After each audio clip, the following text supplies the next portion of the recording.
अस्सलातु वस्सलामु अलैका या रसूलल्लाह व आला आलिका व सहाबिका या हबीबल्लाह।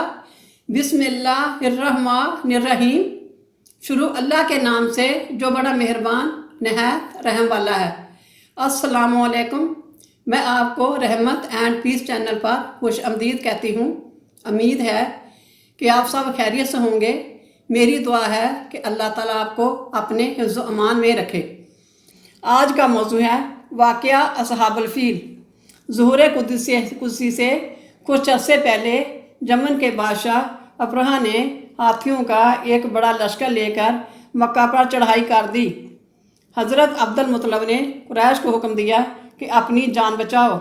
अहले मक्का पहाड़ों पर चढ़ गए। अब्रहा के फ़ौजी हज़रत अब्दुल मुत्तलिब के मवेशी पकड़ कर ले गए। इस पर हज़रत अब्दुल मुत्तलिब अब्रहा के पास पहुँचे और मवेशियों की वापसी का मुतालबा किया।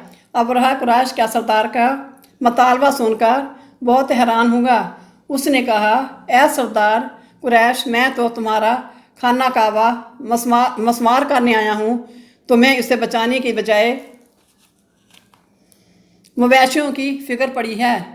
अब्दुल मुत्तलिब ने फरमाया, ऐ अब्रहा, खाना काबा जिसका है वह खुद उसे बचाएगा। तू मेरे मवेशी मुझे वापस कर।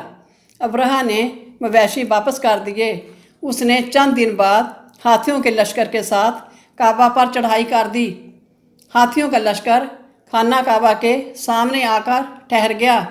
इसी वक्त आसमान पर अबाबीलों का बहुत बड़ा झंडा उड़ता हुआ आया और हाथियों पर आकर ठहर गया। के परिंदों के चोंच और पंजों में नन्हे नन्हे कैंकर थे। उन्होंने लश्कर पर संगरेज़ों की बारिश कर दी। कैंकरों का मींह बरसने लगा। अल्लाह ताला ने अपने घर की जिस तरह हिफाजत फरमाई उसकी मिसाल नहीं मिलती। अब्रहा का लश्कर तबाह बर्बाद हो गया। ये वाक़या हजूर की वलादत व सआदत से 50 दिन पहले पेश आया।